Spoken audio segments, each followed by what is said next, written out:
সামনে ওমর ফারুক ছিলেন, সামনে কে দাঁড়িয়ে বলে, ইয়া রাসূলুল্লাহ, আপনিও বাপের জাত, আমিও বাপের জাত। আপনি মায়ের কথা যদি 3 বার বলেন, তাহলে বাবার কথা আপনাকে 6 বার বলা লাগবে। আপনিও বাপের জাত, আমিও বাপের জাত, এখানে মায়ের কোনো জাত নাই। সেই মায়ের ব্যাপারে আপনি কয়বার কইছেন? বাপের ব্যাপারে কয়বার বলা লাগবে? 6 বার। হুজুর বলতেছে, কে বলতেছে? ওমর ফারুক বলতেছে, হুজুর আপনিও বাপের জাত, আমিও বাপের জাত। মায়ের কথা যখন 3 বার কইছেন, বাপের কথা 6 বার বলেন, কারণ আপনি যেটা বলবেন, যেটাই করবেন, সেটাই ইসলামের দলিল হবে। মা আতাকুমুর রাসূলু ফাখুযুহু ওয়া মা নাহাকুম আনহু ফান্তাহু। আল্লাহ নবী বলেন, ওমর বাবা আনন্দে মাতিয়া সাগরে ভাসাইয়া, আনন্দে মাতিয়া সাগরে ভাসাইয়া, সেই যে চইলা যায় খবর লয় না। মাজন ধরিয়াই উদরে কতই যতন করে, 10 মাস পরে পায় প্রসবের বেদনা। এমন দরদি ভাবে কেউ হবে না আমার মা গো। ওয়াসাইনাল ইনসানা বিওয়ালিদাইহি ইহসানান হামালাতুহু উম্মুহু কুরহা। জোরে বলেন সুবহানাল্লাহ। দয়া বেশি কার? সবাই বলতেছেন, এই সাইড থেকে একজনও কয়নি। জোরে বলেন দয়া বেশি কার? বাবার দয়া আছে, তবে মায়ের মতো এত দয়া না। বাবার দয়া মাঝে মধ্যে, সব সময় হয় না। দেখবেন মাঝে মধ্যেই বাবা দয়া করে। ছেলে যখন মার কাছে আইসক্রিম খাবার চাইছে, মা 1 টাকা দেয় নাই, কারণ মা জানে আইসক্রিম খাইলে ছেলের সর্দি গরমি হবে, ছেলের অসুখ বিসুখ হতে পারে। মার অনেক দয়া, এই কারণে কয় টাকা দেয় নাই। ছেলে মাটিতে গড়াগড়ি দিয়ে কাঁদতেছে, এমন সময় বাপ আইসা কে রে, আমার ছেলে কান্দে কান্দে, আমার কলিজা টুকরে কান্দে কান্দে। মা বলতেছে আইসক্রিম খাবে, আমি টাকা দিইনি তাই কাঁদতেছে। পকেট থেকে 500 টাকার কর করা নোট বার করছে, যা একটা না গোটাল বাক্স কিনে খা যা। বেশি আইসক্রিম খাইয়া, একটু কথার দিকে খেয়াল করেন, বেশি আইসক্রিম খাইয়া ছেলের নাক দিয়ে তখন ভেড় ভেড়ি বের হবে, তখন বলেন তো কষ্ট কার, বাপের না মায়ের? জোরে বলেন কার? এই জন্য দেখবেন বাবার দয়া মাঝে মধ্যে, আর মায়ের দয়া সব সময়। জোরে বলেন সুবহানাল্লাহ। বাবার দয়া, আমার কথার দিকে আপনারা কি ওয়াজ কি শেষ করবো নাকি আমি? বাবার দয়া মাঝে মধ্যে, আর মায়ের দয়া সব সময়। হোসাইন বাবার পা ধরে কাঁদতেছে আর বলতেছে, বাবাই ভালো, মা ভালো না। আর সামনে দাঁড়ায় হাসান কাঁদতেছে, ও বাবা আজকে 2 দিন হলে কোনো কিছুই খাই নাই। হযরত আলী একবার হাসানের দিকে, একবার হোসেনের মুখের দিকে তাকাইতেছে। ছেলেদের শুকনা মুখ দেখলে বাবার কলিজায় দরদ হয় কি হয় না? জোরে বলেন হয় কি হয় না? হযরত আলী একবার টোপলার দিকে তাকায়, টোপলার মধ্যেই খাবার আছে। 2টা ছেলে 2 দিন হলে না খাইয়া শুকনা মুখে যখন বারবার বাবার কাছে খাবার চায়, দুনিয়ার কোন বাবা গো পারবে যে টোপলাটা এভাবে আর হেফাজত করতে? বাজান হযরত আলী টোপলার দিকে, সন্তানের মুখের দিকে যখন তাকায়, এমন সময় আল্লাহর কোরআন দাঁড়িয়ে বলতেছে, ইন্নামা আমওয়ালুকুম ওয়া আওলাদুকুম ফিতনা। আলী রে, সন্তানের মুখের দিকে তাকায়া দরজার ফকিরকে ভুলে যাস না। জোরে সোরে বলেন সুবহানাল্লাহ। আলী রে, নিশ্চয় সম্পদ আর সন্তান হলো বিপদের কারণ। সন্তানের মুখের দিকে তাকায়া, শুকনা মুখের দিকে তাকায়া দরজার ফকিরকে ভুলে যাস না। হযরত আলীর কাছে সন্তান বড় না কোরআন বড়? জোরে বলেন, সন্তান বড় না কোরআন বড়? আপনাদের কাছে কি বড়? এই বিয়া তো করেনি ছোট ছোট মানুষ, কিছু বুঝবার পারতেছো বাবা? তোর বাপক কয়ে দেখ কে বড়। যারা বিয়া শাদী করছে, সন্তান আছে, তারা কি জবান খুলে কি বলেন, কোরআন বড় না সন্তান বড়? আরো করে কোরআনের পক্ষে সবাই হাত তোলেন নাই? কি কোন ভাই, সবাই হাত তোলেন নাই? তাহলে কোরআনের পক্ষে কথা বলতে হবে। হযরত আলীর কাছে যদি কোরআন বড় হয়, যে কোরআন বলতেছে ইন্নামা আমওয়ালুকুম ওয়া আওলাদুকুম ফিতনা, রে সন্তান তোমার 2 দিন হলে না খেয়ে আছে, সন্তানের শুকনা মুখের দিকে তাকায়া দরজার ফকিরকে ভুলে যাইও না। এখন হযরত আলী দরজার ফকিরকে খাবার দিতে চায়, কিন্তু হোসাইন এত জোরে 2টা পা জাপটে ধরেছে, যাবার মতন কোনো ক্যাপাসিটিও নাই।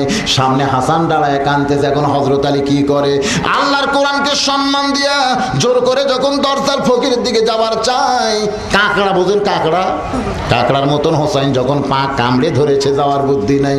কিতাবের মধ্যে আছে হযরত আলী হ্যাঁচকা টান মারছে, কারণ সন্তানকে পায়ের বাঁধন খুলতে হবে।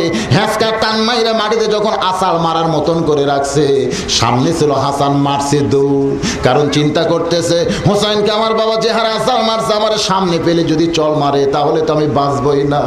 হযরত আলী হাসান হোসাইনকে এরকম ঠেকনার মতো রাইকা যখন দরজার দিকে যায়, হাসান দৌড়ে এসে হোসাইনের মাথাটা উরুর উপরে নিয়ে কান্দে আর বলে, ও হোসাইন ভাই, তুই না কইলি বাবাই ভালো মা ভালো না, কিন্তু বাবার হাতে খাবার টোপলা থাকার পরেও বাবা তোরে খাবার দিল না। এবার হোসাইন চিল্লায় বলতেছো, বাবা তুমি আমারে মারছো, বাবা তুমি আমারে ফেলে দিয়েছো, বাবা তুমি কি আমারে চিনো? জোরে বলেন সুবহানাল্লাহ। একটু খেয়াল করতে হবে ভাই, কারণ মহরম মাস এখনো শেষ হয় নাই। কি কোন শেষ হয়েছে? এখনো শেষ হয় নাই। আজকের এই রাতটা গেলেই হয়তো আগামীকাল মহরম রাতটা শেষ হয়ে যাবে। একটু খেয়াল করে শুনতে হবে। হোসাইন এভাবে আঙ্গুল তুলে বলতেছো, বাবা তুমি আমারে মারছো, বাবা তুমি আমারে ফেলে দিয়েছো, বাবা তুমি কি আমারে চিনো? হযরত আলীর দুইটা হাত থরথর করে কাঁপতেছে, দুইটা পা থরথর করে কাঁপতেছে। আমি এখন আপনাদের কাছে জানতে চাই, হযরত আলী হোসাইনকে চিনে কি চিনে না? জোরে কোন, চিনে কি চিনে না? এরপরেও যখন হোসাইন বলেছে, ও বাবা তুমি আমাকে মারছো, বাবা তুমি আমাকে ফেলে দিয়েছো, বাবা তুমি কি আমার চিনো? হযরত আলীর সামনে তখন অনেক ঘটনা চলে আসতেছে। একদিন আল্লাহ নবী সাহাবীদেরকে ডাক দিয়ে বললেন, এই সাহাবীরা, আজকে মসজিদ নববীর ভিতরে আমার জীবনে অবাক করা একটা ঘটনা ঘটে গেল। অবাক করা একটা ঘটনা ঘটে গেল। সাহাবীরা বললেন, হুজুর কি সে ঘটনা, আমরা শুনতে চাই। আল্লাহর নবী বললেন, তাহলে শোনো। আমি যখন মসজিদ নববীর মধ্যে বসা ছিলাম, এমন সময় দেখি ফেরেশতা জিবরাইল দাহিয়াতুল কালবি সাহাবীর চেহারায় আমার কাছে কোরআন নিয়ে আইছে।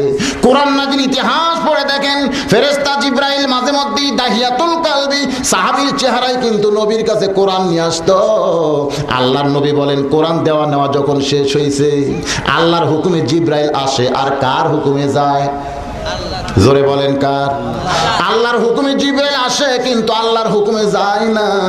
লা ইলাহা ইল্লাল্লাহর হুকুমে জিবরাইল মুহাম্মদ রাসূলুল্লাহর কাছে আসে, আর মুহাম্মদ রাসূলুল্লাহর হুকুমে জিবরাইল লা ইলাহা ইল্লাল্লাহর কাছে যায়। হুকুম তাহলে কয়জনের লাগবে ভাই? জোরে বলেন কয়জনের? হয়তো ভাবতেছেন কেন, সবকিছুই তো আল্লাহর হুকুমে হয়। হ্যাঁ, সবকিছুই আল্লাহর হুকুমে হয়, কিন্তু আল্লাহ সবকিছু করে না।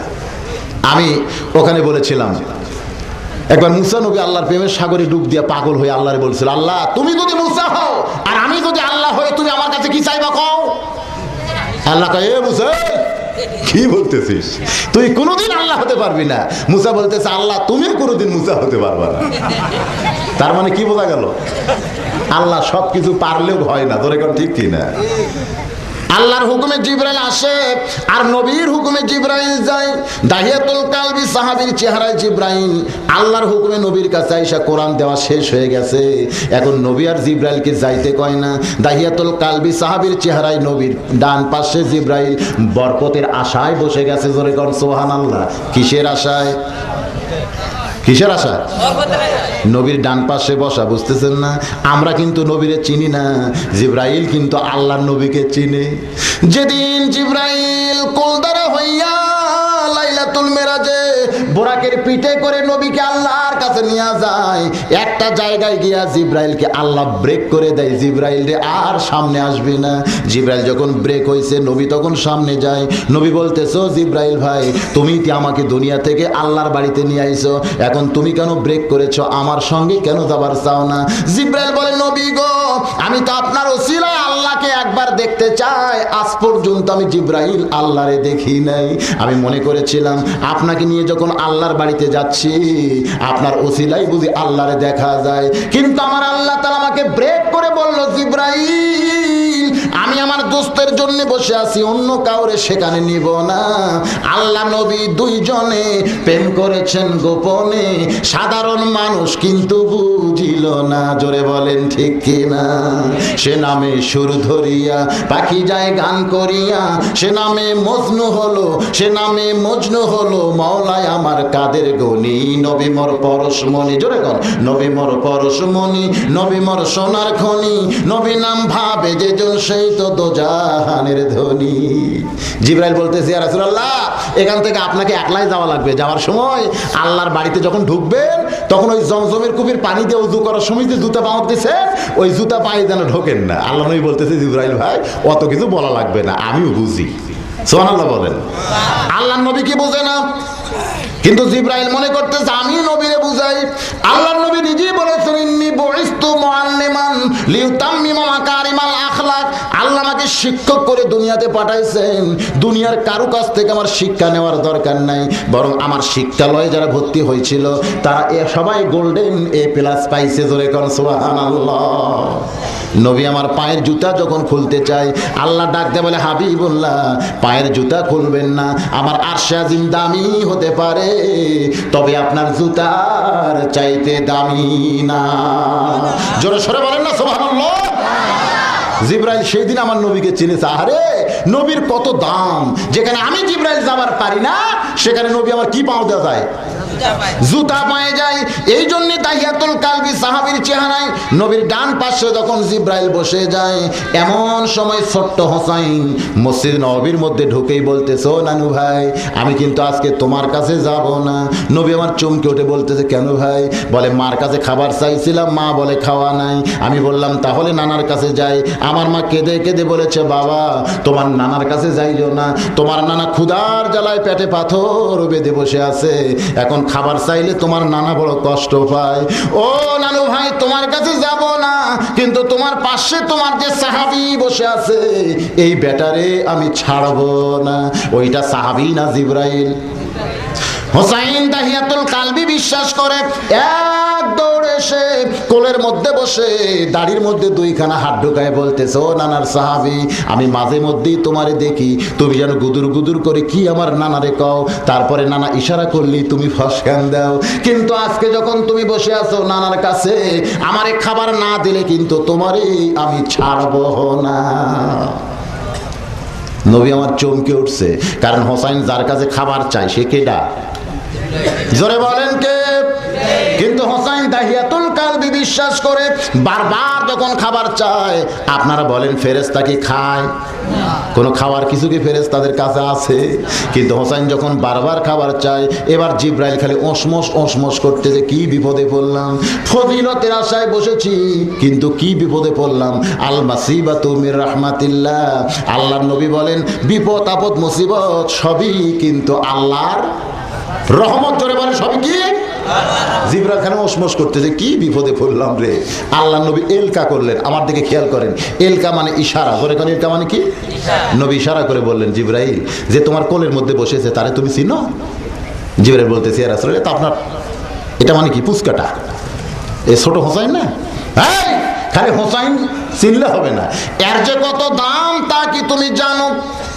ইশারার দ্বারা নবী বলতেছে জিবরাইল তোমার কোলের মধ্যে যে বসেছে তার কি দাম, কত দাম তুমি কি তা জানো? জিবরাইল ইশারা করে বলে ইয়া রাসূলুল্লাহ আমি তো দাম জানি না। আল্লাহর নবী বললেন তাহলে তুমি শোনো, একদিন আমি নবী ছিলাম নামাজের সেজদায়, কোত্থেকে ওই হোসাইন দৌড়ে এসে আমার পিঠে চড়ে বলতেছে চল ঘোড়া চল, চল ঘোড়া চল। নবী আছে নামাজের সেজদায় কিন্তু হোসাইন পিঠে চড়ে বলতেছে চল ঘোড়া চল, চল ঘোড়া চল। আপনারা বলেন তো এটা আদবি না বেদবি? চরম বেয়াদবি। নবী আমার নামাজের সেজদায় ওই সময় নানার পিঠে চড়ে বলতেছে চল ঘোড়া চল, চল ঘোড়া চল। ভাইজান এটা চরম বেয়াদবি হলো। এই বেয়াদবিটা শিখাইছে কে? আল্লাহ শিখাইছে। এই বেয়াদবি কে শিখাইছে? যদি সিরাতে রাসূল আপনারা পড়েন তাহলে অ্যাস্ট্রেস হয়ে যাবেন। একদিন নবী আমার রাস্তা দিয়ে যাওয়ার সময় দেখতেছে হাসান দাঁড়ায় কাঁদতেছে আর হোসাইন মাটিতে গড়াগড়ি দিয়ে কাঁদতেছে। আল্লাহর নবী বলেন কেরে হাসান তুইও কান্দিস, হোসাইনও কান্দে, ব্যাপারটা কি? তবে তোর কান্দার একটা সাইজ আছে, হোসাইনের কান্নার তো কোনো সাইজ নাই। মানে একজন দাঁড়িয়ে কাঁদতেছে, কান্দার সাইজ আছে না নাই, কিন্তু হোসাইন মাটিতে গড়াগড়ি দিয়ে কাঁদতেছে, ধুলা দিয়ে গোটা শরীর মাইকা যায়। কেন কাঁদতেছে? হাসান কান্দের বলে, নানু ভাই কিছুক্ষণ আগে একজন ঘোড়ার পিঠে চড়ে যায়, তখন থেকে হোসাইন বায়না ধরেছে ঘোড়ার পিঠে চড়তে চায়, কিন্তু আমি হাসান এখন ঘোড়া পাবো কোথায়? নবী আমার দৌড়ে গিয়া হোসাইনকে বুকের মধ্যে নিয়ে হাসানের হাতটা ধরে বলে, কে রে হাসান, তুই কি বলতে পারিস না বাড়ির মধ্যে ঘোড়া আছে?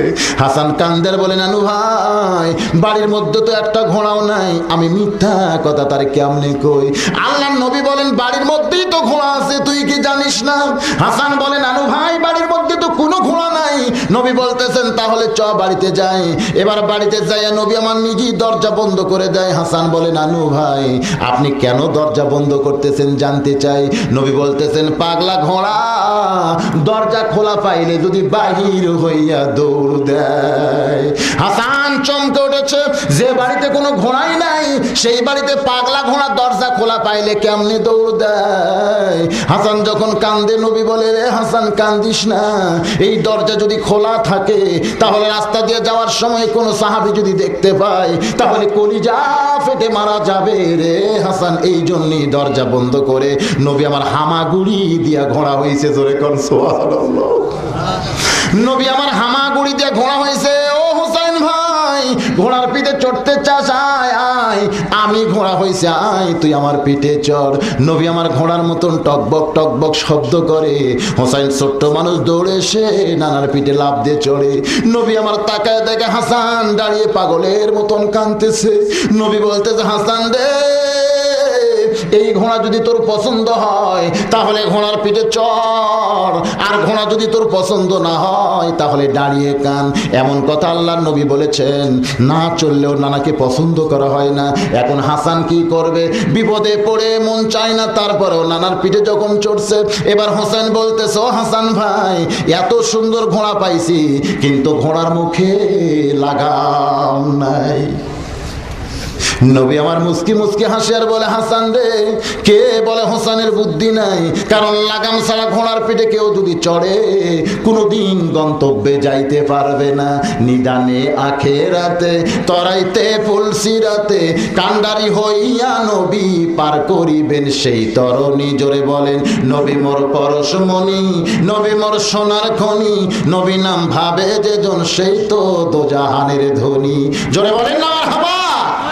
নবী আমার নৌকার মাঝে হবেন আর সমস্ত গুনাহগার উম্মত সেই নৌকার উপরে চড়বে। নবী আমার মাঝি হইয়া বৈঠা মারতে মারতে আমাদেরকে জান্নাতের দরজায় পৌঁছায় দিবে। জোরে বলেন সুবহানাল্লাহ।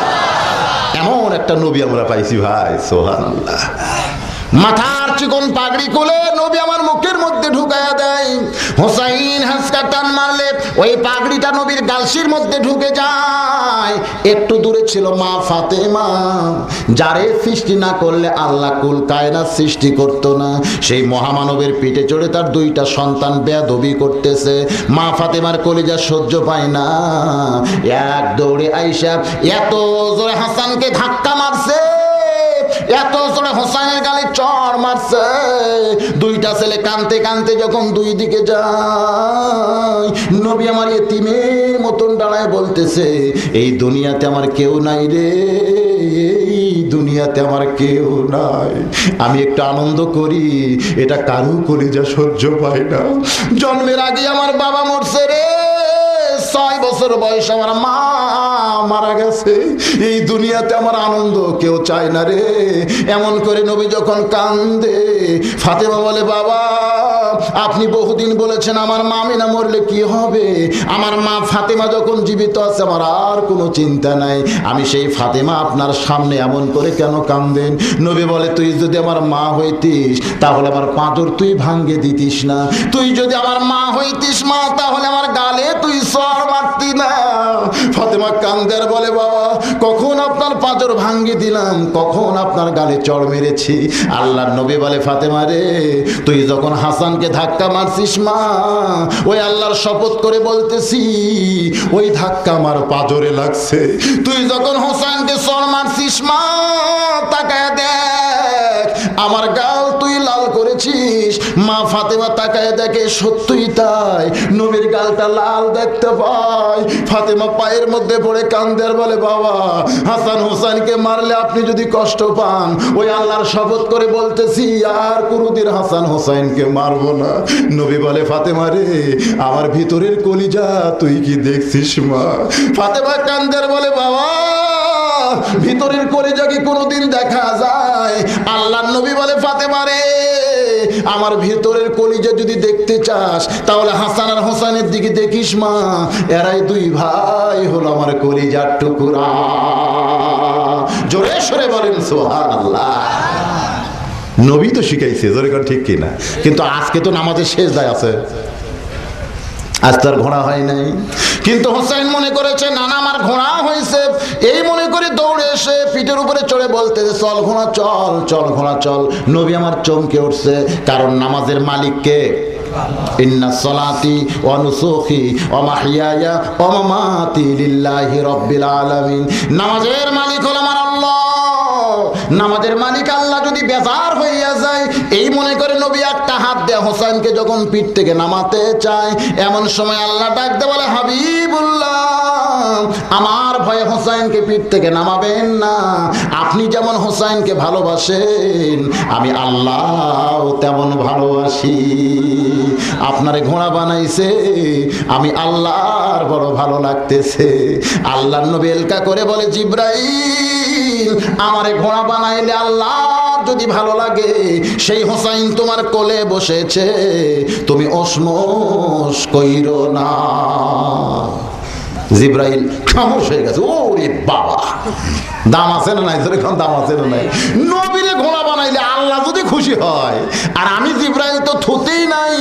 জিব্রাইল যখন খামোশ হইয়া যায়, হোসেন বলতেছো নানার সাহাবী এত দেরি করো কেন? তুহিব্বুন তুহাদ্দু, মহব্বত করলে হাদিয়া দেওয়া লাগে, তুমি কি নবীর সুন্নত মানো না? তাড়াতাড়ি আমারে খাবার দাও, খাবার না দিলে কিন্তু তোমারে ছাড়বই না। এখন ফেরেশতা জিব্রাইল খায়ও না, খাবার কিছু নাই, কিন্তু হোসেন খালি দাহিয়াতুল কালবি সাহাবী মনে করে বারবার খাবার চায়। এক সময় ফেরেশতা জিব্রাইল দু চোখ দিয়ে দর দর করে পানি পড়তেছে। আমার আল্লাহ ডাক দেয় বলে, জিব্রাইল ফান্দে পড়া বগ হইয়া তুই কান্দিস না, যে তোর কাছে খাবার চায়, আমি আল্লাহ তারে এত ভালোবাসি, বেহেশতের বাগানের আঙ্গুর তোর জামার ডান পকেটে ভরায়া দিলাম। জোরে সরে বলেন সুবহানাল্লাহ। ফান্দে পড়া বগ হইয়া কান্দিস না, যে তোর কাছে খাবার চায় সে তো তোরে চিনে না। তোরে যদি চিনতো তাহলে তোর কোলের মধ্যেই বসতো না। নবীর সাহাবী দাহিয়াতুল কালবি মনে করে বারবার যখন খাবার চায়, আমি তোর কোলে বসা ওই মানুষটারে, ছোট্ট মানুষটারে এতই ভালোবাসি, বেহেশতের বাগানের আঙ্গুর তোর জামার ডান পকেট ভরায়া দিলাম। জিবরাইল আর কান্দে, চোখের পানি মুছে পকেটে হাত ঢুকে আঙ্গুর যা ছিল বুঝলেন, সব আঙ্গুর বের করে হোসেনের দুই হাত ভরে দিছে। বলেন তো হোসেন খুশি না বেজার? আসলেই তো খুশি হওয়ার কথা, কারণ খাবার চাইছে ক্ষুধার জ্বালায়, খুরমা খেজুর দিলেই যথেষ্ট। সেখানে যদি আঙ্গুর দেয়, ফকির যদি সকালে ভিক্ষা চায়, মা এক মুঠি চাল দাও মা, বাড়িওয়ালা যদি বলে শুধু ভিক্ষাই দিব না, বসে আছো, আর তোমার সাহাবী পকেট ভরা আঙ্গুর নিয়ে বসে থাকে, খবরদার এই বেদব যেন তোমার দরবারে আর না আসে। খুশি না রাগ? আমরা তো মনে করছি খুশি, কিন্তু আঙ্গুর নিয়ে নবীর কাছে গিয়ে বলতেছে, নানু ভাই ক্ষুধার জ্বালায় তুমি পেটে পাথর বাঁধতে বসে থাকো, আর তোমার সাহাবী পকেট ভরা আঙ্গুর নিয়ে বসে থাকে, খবরদার এই বেদব যেন তোমার দরবারে আর না আসে। নবী আমার চমকে উঠছে দুই কারণে। জোরে কম কয় কারণে? এক কারণ হলো হোসাইন জিব্রাইলকে না চিনে বেদব কইছে, আর দুই নম্বর কারণ হলো জিব্রাইল আঙ্গুর পাইল কোথায়? কারণ আল্লাহ নবী জানে ওইটা কেডা? নবী জানে না? আল্লাহ নবী জানে ওইটা জিব্রাইল। ফেরেশতারা খায় না, খাওয়ার কোনো জিনিস ফেরেশতার কাছে থাকে না, তাহলে জিব্রাইল আঙ্গুর পাইলো কোথায়? নবী আমার চমকে গেছে কয় কারণে, একটু খেয়াল করবেন। এক নম্বর কারণ হলো হোসাইন তারে না চিনে বেদব কইছে, আর দুই নম্বর কারণ হলো জিব্রাইল আঙ্গুর পাইলো কোথায়? নবীর পাশে জিব্রাইলের পকেটে আঙ্গুর কোত্থেকে আইলো? আমার আল্লাহ না জানাইলে নবী জানে। জোরে কম। কিন্তু এখন কতগুলা বাবা আছে, মনে হয় আপনাদের এলাকায় নাই, আমাদের বগুড়ার মতো অনেকে হয়েছে বাবা। আমার দয়াল বাবা কেবলা কাবা, আমার দয়াল বাবা কেবলা কাবা, আয়না কারিগর, আয়না বসাইছে বাবা কলবের ভিতর। ওই বাবারা খালি চোখ বন্ধ করে, আল্লাহ নাই ইল্লাল্লাহ নাই, মাঝে মধ্যে ইলের এত করে ঝাঁকি, পাশে মুরিদ ছিল কাত হয়ে পড়ছে। মুরিদ কিছুক্ষণ পরে বলতেছে, বাবা এত জোরে ঝাঁকি মারলেন কেন? কারে পাগল, আমি চোখ বন্ধ করে দেখছি কাবার উপর একটা মুরগি উঠছে। কাবার উপর মুরগি উঠলো আর আমি থাকতে পারি? তো এখান থেকে ইলের ধাক্কা দিয়ে মুরগি খেদাই দিলাম। মুরিদ কয়, হাই রে বাবা, কোথায় বাবার কোথায় কাবা? এই মুরিদ পাগলেরা জীবনে কোরআনও পড়ে না, কোরআন বোঝেও না, কোরআনের মাহফিলে আসেও না। জোরে এখন ঠিক কিনা? আর বাবা যা পায় তাই বিশ্বাস করে। এই বাবারা অনেক সময় বলে, আগে করনে মুনাফিকের কাজ, ধ্যান যুগে হয় দিলের নামাজ। আগে করনে মুনাফিকের কাজ, ধ্যান যুগে হয় দিলের নামাজ। ও তোমার পাঞ্জি গানা নামাজ পড়া লাগবে না। কোরআন হলো 90 পারা, শরীয়তে মানে না। কোরআন হলো 90 পারা, শরীয়তে মানে না। শরীয়তের মওলানা হইল কানা, ইমাম শুধু নামাজ পড়ায়, নিজের নামাজ পড়ে না। জোরে সরে বলেন নাউজুবিল্লাহ। এরকম ভণ্ড আছে না নাই? কাবার মুরগি খেদায়, জোরে কোন কিসের মুরগি? মুরিদ তো বিশ্বাস করছে, হাই রে বাবা, কোথায় বাবার কোথায় কাবা। কিন্তু মুরিদের বউ হলো খুব চালাক, জোরে কোন সুবহানাল্লাহ। আমার মা বোনদের জন্য বলি গো মা, আপনার একটু চালাক হওয়া লাগবে। মুরিদের বউ চিন্তা করে, দুপুর বেলায় তোমার বাবার চোখের খবর আমি নিবার চাই। দুপুর বেলায় ভাতের তলে তরকারি দিয়ে উপরে ভাত দিছে। মুরিদ বাবার সামনে যখন খাবার নিয়ে আইছে, বাবা ভাতের দিকে তাকায় বলে, কেরে মুরিদ, তরকারি কোথায়? মুরিদ বউরে ডাক দে বলে, বিবি বাবারে শুধু ভাত দিলা, তরকারি দিবা না? মুরিদের বউ বলতেছে, আসতেছি। বাবা মনে মনে খুশি, আজ কয়েক বছর হলে তোর বাড়িতে আসি, কোনোদিন তোর বউরে দেখলাম না। আজকে যদি তরকারি রসিলাই বউটা দেখা যায়। আপনারা বলেন তো, বাবার জন্য মুরিদের বউ দেখা জায়েজ না হারাম? একটু জোরে কম। কিন্তু কতগুলা মুরিদ আছে বউরে কয়, বরকত যদি নিবার চাও বাবার গায়ে তেল দাও। বরকত যদি নিবার চাও বাবার গায়ে তেল দাও। যদি বলতো বরকত যদি নিবার চাও বাবার পায়ে তেল দাও, তাও একটা লেভেল থাকতো পায়ে। কিন্তু যখন কইছে গায়ে, গোটা দেহে তেল দিবার গেলে এমন একটা জায়গা আছে, সেই জায়গায় যদি হাত পড়া যায় মরা মানুষও জেতা হয়। জোরে কোন ঠিক কিনা ভাই? এখন বরকত যেইটা হবে, এটা কিসের বরকত? বাজান একটু খেয়াল করেন, অনেক ভণ্ডামি আজকে বাংলাদেশে চলতেছে ভাই। কোরআনের মাহফিলে এই কথা না বললে তো কোনো উপায় নাই। এই জন্য অ্যাঙ্গেলে একটু ডোজ দেয়া দিলাম। আপনাদের এলাকায় যদি এরকম কোনো ভণ্ড থাকে, জোরে কোন থাকে না? এবার মুরিদের বউ ঝাঁটা নিয়ে আইছে। জোরে কোন কি নিয়ে আইছে?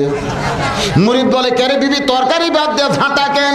মুরিদের বউ বলতেছে, তোমার বাবা চোখ বন্ধ করে কাবার মুরগি খেদায় আর ভাতের তলে তরকারি দেখবার পায় না। এই ভণ্ডকে আমি ঝাঁটা ছাড়া উপায় দেখি না। আমার মা বোনদের জন্য বলতেছি, মা আপনার ঝাঁটা কিন্তু খিলালের বানালে চলবে না। এই ভণ্ডকে তাড়াতে গেলে কুঞ্চির ঝাঁটা বানান লাগবে। ধরে কোন ঠিক কিনা? প্রত্যেকটা বাড়িতে এরকম একটা ঝাঁটা থোয়া দরকার। ঝাঁটা থোয়া সুন্নাত। জোরে কোন কি সুন্নাত? আমার মা বোনদের জন্য বলি, স্বামী যদি এইরকম কোন দলে ভর্তি হয়ে যায়, এই ভণ্ডকে তাড়াতে হবে। বাংলাদেশে 90% মুসলমানের দেশে, কোরআনের দেশে কোনো ভণ্ডামি চলবে না। আরো জোরে বলেন, চলবে। সমস্ত ভণ্ডদের আস্তানা গুড়িয়ে দাও, গুড়িয়ে দিতে হবে। জোরে কোন ঠিক কিনা? সবচাইতে বড় ক্ষতি এরা করতেছে। নিজের বাপ মার কথা খেয়াল নাই, গরুর গলাত মালা লাগাইয়া টানে নিয়ে যাচ্ছে। যদি জিজ্ঞাসা করা হয়, বাবা কোথায় যাচ্ছেন? বলে, হুজুর দোয়া করবেন, বাবার দরবারে যাচ্ছি। তোর চাপাত লাগতে মারা দরকার। তোর বাপ মা নাই? কই বুড়া বুড়ি আছে।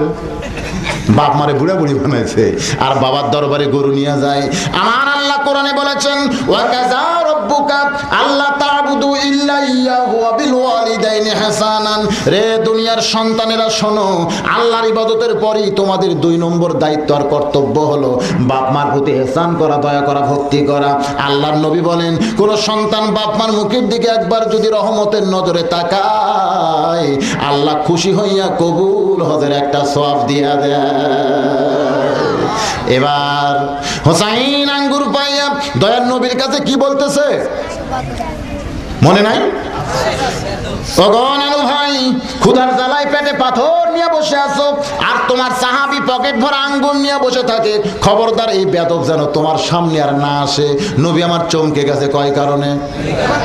এক নম্বর কারণ হলো হোসাইন জিব্রাইলকে না চিনে বেদব কইছে।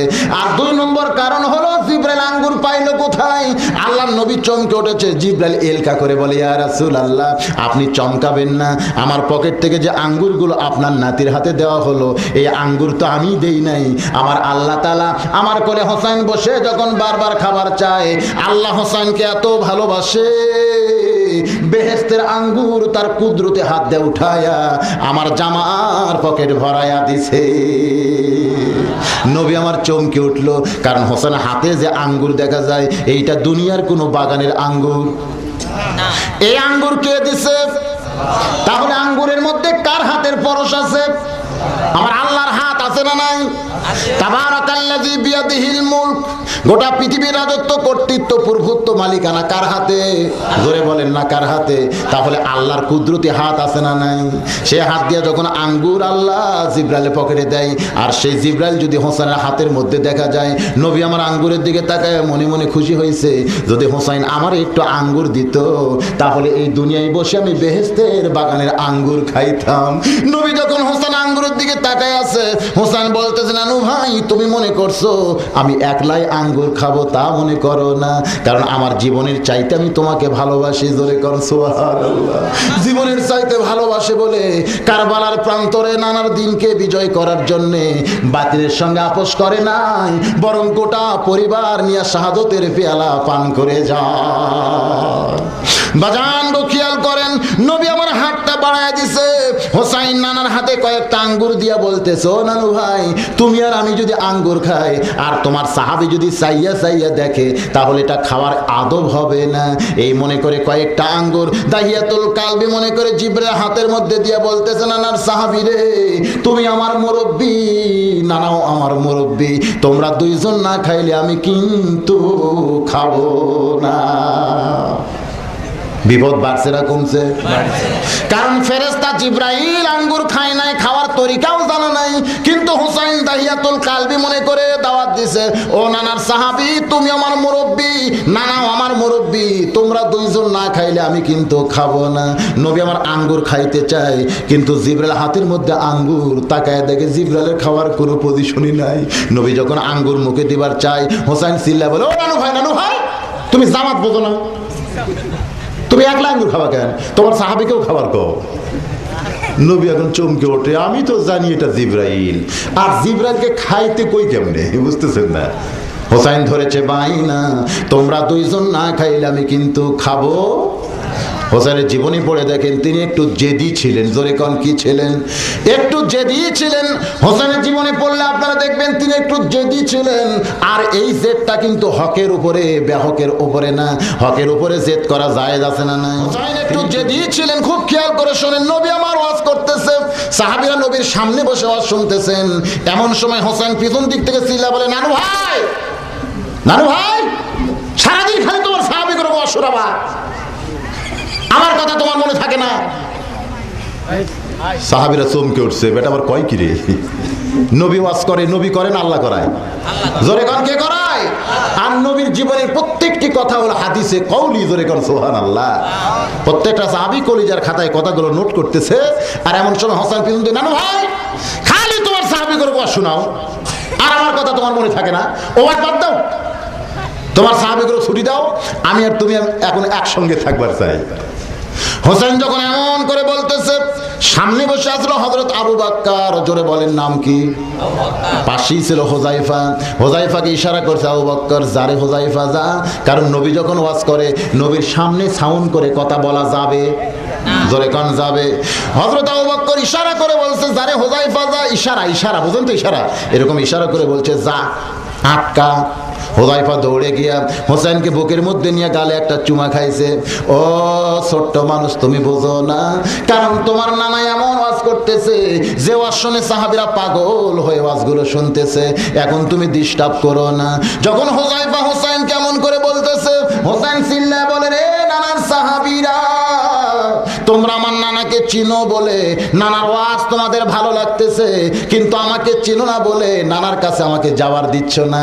আজকে শুনে নাও, ওই বক্তা নানার চাইতে আমি হোসাইন কোনো অংশে ছোট না। বিপদ বাড়ছে না কমছে? হোজাইফা আটকায় দিয়ে আরো কি কইছে, আমার নানাকে চিনো বলে নানার ওয়াজ তোমাদের ভালো লাগতেছে, কিন্তু আমাকে চিনো না বলে নানার কাছে আমাকে যাবার দিচ্ছ না। আজকে শুনে নাও, জেনে নাও, ওই বক্তা নানার চাইতে আমি হোসাইন কোনো অংশে ছোট না। ওই শ্রোতাদের মধ্যে একজন মানুষ ছিল, নাম তার আলী। ধরে বলেন নাম কি? হযরত আলী চমকে উঠেছে, কারণ পুচকা হোসাইন কার সঙ্গে তুলনা করছে? পুচকা হোসাইন কার সঙ্গে তুলনা করছে? হযরত আলী দৌড়ে গিয়া হোজাইফার কোল থেকে কাইরা নিয়া মুখে এত জোরে একটা ঠাসি মারছে, তুই ছোট মুখে বড় কথা বলিস কেমনে রে? তুই কি তোর নানারে চিনিস? চিনিস না রে হোসাইন? এই মুখ দিয়ে এমন কথা কেমনে কইলি? ওই নবীর সঙ্গে কারো তুলনা চলে না। এত জোরে হযরত আলী ঠাসি মারছে, নিচের দাঁত দিয়া লক কাইটা দাঁত উপর দিক দিয়ে বার হয়ে গেছে। কারণ হযরত আলীর কাছে নবী বড় না সন্তান বড়? জোরে বলেন কে বড়? একটু জবান খুলে বলেন কে বড় ভাই? আমার নবী বলেছেন, লা ইলাহা ইল্লাল্লাহুম হাত্তা কুনা হাব্বা ইলাইহি মিন নাফসিহি। তোমার জীবনের চাইতেও তোমার নবীকে যদি বেশি মহব্বত করতে না পারো, তুমি কোনোদিন প্রকৃত মুমিন হতে পারবে না। হযরত আলী হোসাইনকে বেশি দয়া করে না নবীরে করে? নবীর সঙ্গে বেয়াদবি করছে, ঠাসি মারছে কোন জায়গায়? হ্যাঁ, এত জোরে মারছে যে নিজের দাঁতটা উপরে লক কাইটা দাঁত বার হয়েছে। যখন হাতটা টান দিছে, ওই রক্তমাখা মুখ নিয়ে হোসাইন চিল্লায় বলে, এ নানার সাহাবীরা, আগে ছিলাম একজন সাহাবীর কোলে, এখন চড়ছি আমার নিষ্ঠুর বাবার কোলে। তোমরা শুনে নাও, ওই নানার চাইতে আমি অনেক বড়। আগে কি কইছিল? নানার চাইতে কোনো অংশ আমি ছোট না। এখন জেদ বেশি হওয়ার কারণে, জেদ বুঝেন না, জেদ একটু জেদ বেশি হওয়ার কারণে বলতেছে নানার চাইতে আমি অনেক বড়। ডান পাশে হযরত ওমর ছিলেন, দাঁড়িয়ে বলতেছে, আলী রে, তোমার হোসেনের জায়গায় আমার আব্দুল্লাহ যদি হইতো, এক আষাঢ়ে আর জীবন বার করে দিতাম। ওমর ফারুক কি বলতেছে, আলী রে, তোমার হোসেনের জায়গায় আমার আব্দুল্লাহ যদি এরকম করতো, এক আষাঢ় মারতাম, এক আষাঢ়। যে ওমর রাস্তাতে গেলে শয়তান কয়দিন যায় না? জোরে কর না, কয়দিন যায় না? 40 দিন, 40 দিন। হাই রে হাই, যে ওমরের সম্পর্কে নবী বলেছেন, আমার পরে কেউ যদি নবী হতো লাকানা উমর। জোরে কর সুবহানাল্লাহ। আসলে নবীর পরে কেউ নবী হবে? কিন্তু নবীর কথা বলার অর্থ হলো, নবুয়তের দরজা বন্ধ হয়েছে বলে ওমর নবী হওয়ার পারবে না। তবে নবী হওয়ার সব যোগ্যতাই আল্লাহ ওমরকে দান করেছে। জোরে কর সুবহানাল্লাহ। বাবা একটু খেয়াল করে কথাগুলো শুনতে হবে। ওমর ফারুক যখন বলতেছে, আলী রে, তোমার সন্তানকে তুমি সামলাও, আমার নবীর শানে বেয়াদবি আমি ওমর কিন্তু সহ্য করবার পারি না। আসলে ওমর পারেও না। এক ইহুদি আর মুসলমান নবীর কাছে বিচার চাইতে গেছে, নবী দুইজনের কথা শুনে ইহুদির পক্ষে রায় দিয়েছে। এখন মুসলমান রাগ করে ওমর ফারুককে বলতেছে, ওমর ভাই, আমি মুসলমান আর ইহুদির পক্ষে নবী রায় দেয়, এই বিচার আমি মানি না, আপনার কাছে একটু নতুন বিচার চাই। ওমর ফারুক বলতেছে, ঠিক আছে, একটু দাঁড়াও, আমি আসতেছি। ঘরের মধ্যে যায়, পিছন দিক করে তরবারি আনছে, আয়না মাঝখানে মারছে। মাঝখানে বোঝেন না, এমন ভাবে মারছে 2 টুকরা। বিচার নিবা? নবীর কাছে পছন্দ হয়, আমার কাছে বিচার চাও, আমার বিচার এইরকমই। এলাকায় খবর হয়ে গেল ওমর মুসলমানকে হত্যা করছে। আল্লাহ নবী বললেন, ওমর মুসলমানকে হত্যা করেনি, বরং হক আর বাতিলকে পৃথক করেছে। আজ থেকে শুধু ওমর নয়, তার নামের পিছনে ডিগ্রি দেওয়া হলো ফারুক। জোরে কর সুবহানাল্লাহ। ওমর ফারুক ডিগ্রি পাইছে। সে ওমর বলতেছে, আলী রে, তোমার সন্তানকে তুমি সামলাও। যখনই বলেছে তোমার সন্তানকে সামলাও, হযরত আলী কাঁপতে কাঁপতে যখন হোসেনকে নিয়ে চলে যায়, এমন সময় আল্লাহর নবী এতিমের মতন দাঁড়ায় গেছে। জোরে কোন সুবহানাল্লাহ। নবী আমার 2 হাত এভাবে দাঁড় করে দাঁড়তেছে, আলী রে, আমার কলিজার টুকরা হোসেনকে আমার কাছ থেকে আলাদা করিস না বাবা, আমার কাছ থেকে আলাদা করিস না। বলার সঙ্গে সঙ্গে সব সাহাবী চমকে উঠছে। যেই হোসেন নবীর সামনে এত বড় বেয়াদবিপূর্ণ কথা কয়, সেই নবী আবার তার কলিজার টুকরা বলে সম্বোধন করে। হযরত আলী যখন হোসেনকে ছাইড়া দেয়, হোসেন যখন নানার দিকে দৌড়ে আসতেছে, প্রত্যেকটা সাহাবী তখন মাঝখানে রাস্তা করে দেয়। হোসেন দৌড়ে এসে নানার গালে একটা চুমা খাইছে। নবী তাকায় দেখে হোসেনের গোটা মুখ রক্ত দিয়ে ভরে গেছে। আল্লাহর নবী বলে, ও হোসেন ভাই, তোমার মুখে রক্ত কেন দেখতে পাই? হোসেন কান্দের বলে, না না, তোমাকে ছাড়া আমি বাঁচবো না। তোমার সাহাবী আমার মুখে ঠাসি মারছে, এই কারণে রাগ করে বলেছি তোমার চাইতে অনেক বড়। তোমার এক সাহাবী তোমার কাছে আমার আসতে দেয় না, এই কারণে আমি বলেছি তোমার চাইতে কোনো অংশে আমি ছোট না। নবী বলতেছে, হোসেন রে, তোর কথা আমি একটু রাগ করিনি ভাই, তুই কেমনে বললি আমার চাইতে অনেক বড়, আমি একটু শুনতে চাই। হোসেন বলতেছে, নানু ভাই, তুমি উমরে খারাপ করেছো, তবে শুনে নাও, তোমার নাতি ছোট হতে পারে, তবে হিসাব ছাড়া কথা কোনোদিন বলে না। জোরে সরে বলেন সুবহানাল্লাহ। প্রত্যেকটা সাহাবী চমকে উঠছে, কারণ হোসেন যখনই বলেছে তোমার নাতি ছোট হতে পারে, তবে হিসাব ছাড়া কথা কোনোদিন বলে না। ওমর ফারুক দাঁড়িয়ে বলে, হোসেন, এই তুই ফুসকা মানুষ, তুই এবার হিসাবের জানিস কি? তুই হিসাবের কি জানিস রে? হোসেন বলতেছে, না না, আমার আর তোমার মধ্যে কথা হয়, তোমার এই উমর তো বেদব হয়ে গেছে, খালি মাথা বাড়তিছে। না না, তোমার আমার সাথে কথা, মাথা বাড়তিছে কে? আল্লাহ রসুল মুস্কি হাসিতে বললেন, এজলেসিয়া ওমর, বাবা তুমি উমর একটু বসো তো বাবা, আমি একটা হোসেনের হিসাব শুনবার চাই। হোসেন বলতেছে, আমার এক নম্বর হিসাব হলো তোমার বাপ আর আমার বাপ। তোমার সাহাবীদের বলো, এই দুইজনের মধ্যে কার বাপ বড়? প্রত্যেকটা সাহাবী চমকে উঠছে, নবীও চমকে উঠছে, এই হিসাব তো জীবনেও কোনোদিন করি নাই। আল্লাহর নবী চোখের পানি বের করে বলে, রে আমার সাহাবীরা রে, যে হিসাবের কথা হোসেন বলেছে, এই হিসাব যদি তোমরা শুনতে চাও তাহলে শোনো। আমার বাবা আব্দুল্লাহ জান্নাত পাবে কি পাবে না, এই গ্যারান্টি আমি রাসূল কোনোদিন দিবার পারবো না। আর হোসেনের বাবা আলী শুধু জান্নাত পাবে না, এই দুনিয়াতে 10 জন জান্নাতের গ্যারান্টি সার্টিফিকেট পাইছে। এই গ্যারান্টি সার্টিফিকেট পাওয়ার 4 নম্বরে হোসেনের বাপ আলী আছে। আমার বাবা আব্দুল্লাহর চাইতে হোসেনের বাবা আলী আল্লাহর কাছে কোটি কোটি গুণ বড়। হোসেন বলে, নানু ভাই, আমার 2 নম্বর হিসাব হলো তোমার মা আর আমার মা। বলো তো নানা, বলো তো, এই দুইজনের মধ্যে কার মা বড়? নবী আমার কানতে কানতে বলে, আমার মা আমিনা জান্নাত পাবে কি পাবে না, এই গ্যারান্টি আমি রাসূল কোনোদিন দিতে পারবো না। আর হোসেনের মা ফাতিমা শুধু জান্নাত পাবে না, জান্নাতি নারীদের নেত্রী হবে। আমার মা আমিনার চাইতে হোসেনের মা ফাতিমা আল্লাহর কাছে কোটি কোটি গুণ বড়। হোসেন বলে, নানু ভাই, মন খারাপ করে কোনো লাভ নাই, তোমার নানা আর আমার নানা, বলো তো নানা, বলো তো, এই দুইজনের মধ্যে কার নানা বড়? সমস্ত সাহাবীরা দাঁড়িয়ে কান্না শুরু করেছে। একজন সাহাবী কান্না সেক দিবার না পাইরা এক দৌড়েছে হোসেনকে বুকের মধ্যে নিয়ে বলতেছে, আলী রে, আমি না হয় মূর্খ উমর, আমি না হয় বুঝি না, কিন্তু তোর কলিজার টুকরা হোসেনের মুখে এত করে কেন ঠাসি মারছিস ভাই? হোসেন যে কথা বলেছে, এই কথার চাইতে সত্যি কোনো কথা আর পৃথিবীতে নাই। উমর ফারুক কান্দার বলে, হোসেন বাবা, তোমার নানার নানা ওয়াহাব জুহরিকে দুনিয়ার কোনো মানুষ চেনে না।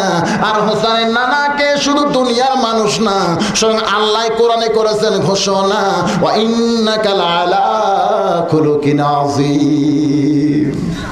হোসেন বলতেছে, নানু ভাই, আমি এখন তোমার কাছে জানতে চাই, তোমার বাপ আমার মা, তোমার বাপ আমার বাপ, তোমার মা আমার মা, তোমার নানা আমার নানা, বলো নানা গো, এই 3টি ব্যাপারে প্রশ্ন করেছি, কে বড়?